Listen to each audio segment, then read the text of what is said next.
গোবরা সাঁকো এক প্রাচীন স্থাপত্য, যেটা এখনো প্রায় অক্ষত অবস্থায় বর্তমান।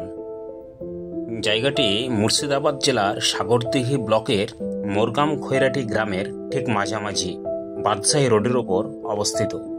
অর্থাৎ মোরগাম রেল স্টেশন থেকে 5 কিলোমিটার, ন্যাশনাল হাইওয়ে বেলেপুকুর বাসস্ট্যান্ড থেকে 4 কিলোমিটার এবং শেখদিঘি বন্যেশ্বর হয়ে প্রায় 7 থেকে 8 কিলোমিটারের মধ্যে এর অবস্থান। এর স্থাপন কাল নিয়ে কিছু মতামত প্রচলিত আছে। একদল ঐতিহাসিক মনে করেন এটি সুলতান আমলে তৈরি করা হয়, কিন্তু সাঁকোর মধ্যে পাথরের খোদাই করা এই মূর্তিগুলো দেখে সুলতান আমলে তৈরি মানতে নারাজ একদল ঐতিহাসিকবিদ। কারণ সুলতান আমলে পাথরের মূর্তি তৈরি এবং মূর্তি পুজোতে অনেক নিষেধাজ্ঞা ছিল।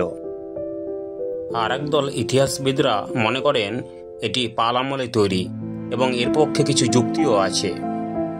আবার স্থানীয় মানুষজনের কথায় এই সাঁকোটি নাকি এক রাতেই তৈরি হয়েছিল। যদিও এক রাতে তৈরি এই বিষয়টা মানুষের ভক্তি এবং বিশ্বাসের বিষয়, কিন্তু পরবর্তীতে একটি বিষয়ের সাথে যুক্ত হয়ে এক রাতে তৈরি এই বিষয়টা আরও জোরালো হয়ে যায়। সেই বিষয়টা নিয়ে আমি একটু পরে আসছি। এভাবেই গোবরা সাঁকো স্থাপন কাল এবং সময় বেশ ধোঁয়াশাপূর্ণ এবং মতপার্থক্য দেখা যায়। এবার আসি গোবরা সাঁকো এই অদ্ভুত নামটার পেছনে। পাথরের খোদিত মূর্তিগুলো কোন দেবদেবীর তা স্পষ্ট নয় এবং এ নিয়েও অনেক মতপার্থক্য আছে, কিন্তু একটি প্রচলিত কাহিনী অনেকটাই প্রমাণ করে এটি একটি শক্তি দেবীর অংশ, অর্থাৎ দুর্গা, কালী, চণ্ডী এই ধরনের দেবদেবী, যে পুজোয় বলিদান হতো, অর্থাৎ কালী হিসেবেই ধরে নেওয়া যেতে পারে। প্রচলিত কাহিনীটি ঠিক এই রকম। বহুদিন আগে ওই এলাকায় রাখাল বালকেরা গরু চরানোর ফাঁকে ফাঁকে নানা রকম মজার খেলা করত। তার মধ্যে একটি খেলা ছিল পুজো পুজো খেলা। গোবরের মূর্তি বানিয়ে গোবর দিয়ে তাদের মতো করে পুজো দিয়ে একজন রাখাল বালককে বলি দেওয়া হতো খেলার ছলে, এবং একটি সারস পাখির বড় পাখাকে খাড়া বা দা হিসেবে ধরা হতো। একদিন খেলার ছলে সত্যি করে রাখাল বালকের শিরচ্ছেদ হয়ে যায়, অর্থাৎ রাখাল বালকটি সত্যি সত্যি বলি হয়ে যায়।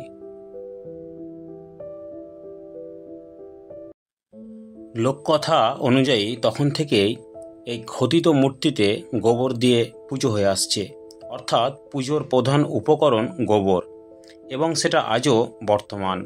এখনও ফুল ফলের সঙ্গে সঙ্গে গোবর পুজোয় দেওয়ার প্রচলন দেখা যায় এবং জাতিবর্ণ নির্বিশেষে প্রায় সব সম্প্রদায়ের মানুষজন এখানে ভক্তি ও শ্রদ্ধার সহিত পুজো দিতে আসে এবং মা গোবরাকালী তাদের সমস্ত মনস্কামনা পূর্ণ করেন।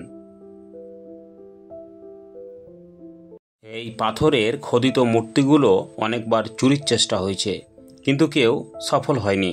কোনো না কোনো রকমভাবে তিনি আবার স্বমহিমায় তিনি ফিরে এসেছেন অগণিত ভক্তদের পুজো গ্রহণ করার জন্য। এবার আসি আর এক বিস্ময়কর ঘটনায়। 2020 সালে পার্শ্ববর্তী খৈরাটি গ্রামের কয়েকজন যুবকবৃন্দ এবং কয়েকজন মানুষ মিলে মনস্থির করে মা গোবরাকালীর বাৎসরিক পুজো দেওয়ার জন্য মাটির মূর্তি করে বেশ ধুমধাম করে। যেহেতু সাঁকোর ওপর দিয়ে রাস্তা চলে গেছে, তাই কোনোভাবেই সাঁকোর ওপর অর্থাৎ এই পাথরের খোদিত মূর্তির ওপর ধুমধাম করে পুজো দেওয়া সম্ভব নয়। তাই তারা ঠিক সাঁকোর নিচেই একটি জায়গা নির্বাচন করে, এবং এখানে বলে রাখা ভালো জায়গাটি খাস ছিল, অর্থাৎ ভেস্টল্যান্ড। পরিকল্পনা অনুযায়ী সেই জায়গায় মায়ের বেদি তৈরি করার জন্য কিছু ইট, বালি, পাথর সংগ্রহ করা হয় এবং বেদি তৈরির দিনক্ষণ ঠিক হয়ে যায়। কিন্তু বেদি তৈরির সময় এক বিরাট সমস্যার সৃষ্টি হয়।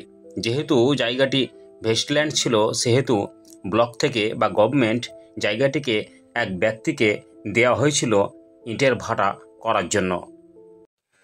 ঠিক বেদি তৈরি করার সময় সেই ব্যক্তিটি এবং ব্লকের কার্যকর্তারা সেখানে উপস্থিত হলে দুই পক্ষের মধ্যে তুমুল মতপার্থক্যের সৃষ্টি হয়, অর্থাৎ খৈরাটি গ্রামের মানুষজন এর সঙ্গে ব্লকের কার্যকর্তাদের। এরপর ব্লক থেকে মায়ের বেদি তৈরি বন্ধ করে তারা চলে যায়। কিন্তু মা গোবরাকালী স্বমহিমায় সেখানে প্রতিষ্ঠিত হবেন তাকে পৃথিবীর কোন শক্তি আটকায়। ঠিক সেই দিনই সন্ধ্যাবেলায় খৈরাটি গ্রামের কয়েকজন যুবকবৃন্দ এবং কয়েকজন মানুষ মিলে মনস্থির করে আজ রাতেই মায়ের বেদি তৈরি হবে। জানকে বাজি রেখে, প্রশাসনের চোখে চোখ রেখে 2020 সালের 31শে ডিসেম্বর এক হাড় কাঁপানো শীতের রাতে এক দুঃসাহসিক কাজ সুসম্পন্ন হয়। সেই এক রাতেই মায়ের বেদি তৈরি সুসম্পন্ন হয়। আসলে সবটাই সেই জগজ্জননীর মায়ের ইচ্ছেতেই সম্ভব হয়েছিল। সেই রাতে মায়ের বেদি তৈরিতে কোনো বাধাবিঘ্নই আসেনি, বা তার সন্তানদের গায়ে কেউ আঁচড়ও কাটতে পারেনি। সবটাই তার ইচ্ছেতেই সম্ভব হয়েছিল। আমি শুরুতেই বলেছিলাম, এক রাতে সাঁকো তৈরির কাহিনীর সঙ্গে পরবর্তীতে একটি বিষয় যোগ হয়ে এক রাতে সাঁকো তৈরির বিষয়টা আরও জোরালো হয়ে যাবে। এই সেই এক রাতে মায়ের বেদি তৈরির বিষয়। যাই হোক, তারপর থেকে অর্থাৎ 2020 সালের 31শে ডিসেম্বর মায়ের বেদি তৈরির পর 2021 সালের 12ই জানুয়ারি পৌষ অমাবস্যাতে খৈরাটি মোরগ্রামের কিছু যুবকবৃন্দ মিলে কমিটি তৈরি করে ধুমধাম করে মায়ের পুজো এবং মেলা অনুষ্ঠিত হয়। সেই থেকেই পৌষ মাসের প্রতি অমাবস্যাতেই মায়ের বাৎসরিক পুজো এবং মেলা হয়ে আসছে। বহু দূর দূরান্ত থেকে লোকে ভিড় করে পুজোর কয়েক কোটি দিন। এবার মায়ের পুজো 6 বছরে পড়বে। এছাড়াও প্রতি অমাবস্যাতেই মায়ের পুজো হয়ে থাকে এবং মায়ের খিচুড়ি ভোগ বিতরণ করা হয়।